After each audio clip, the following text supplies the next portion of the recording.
Hi යාළුවනේ, මම මේ ඔයාලට අද අරන් එන්නේ මාලදිවයිනේ තියෙන ලස්සන දූපතක් ගැන. චුටි නිමාඩුවක් හම්බ වෙලා යන්න ලැබුණු පික්නික් එකක් ගැන. මේ තමයි ගුල්හි අයිලන්ඩ් එක. මේක ඉතින් ගොඩක් ලස්සනයි. මාලදිවයිනේ ඉතින් මුහුදු පරිසරයක්නේ තියෙන්නේ.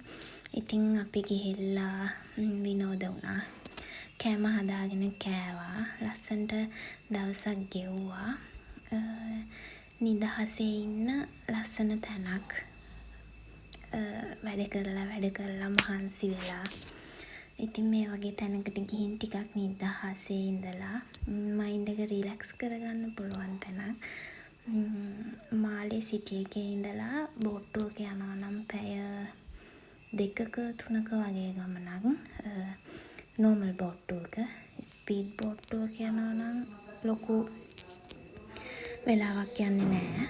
ඉතින් අපි දවස ලස්සනට ගෙවලා හවස් වේගෙනදී දැන් මේ යන්න තමයි ලෑස්ති වෙන්නේ. ඉතින් ලස්සන මතක ටිකක් එකතු කරගත්තා. හිතුණා ඔයාලත් එක්ක ඒක බෙදා ගන්න ඕනි කියලා. එහෙනම් තවත් vlog එකකින් මේ වගේම අයිලන්ඩ් එකකට ගිහින් ඔයාලත් එක්ක එකතු වෙන්නම්. ඉතින් මගේ වීඩියෝ එක ලස්සනයි නම් ලයික් එකක් දාන්න, කමෙන්ට් එකක් දාන්න. ඒ වගේම මේ තමයි මගේ පළවෙනි vlog එක. thank you මාව බැලුවට ඔයාලට. ගිහින් එන්නම්.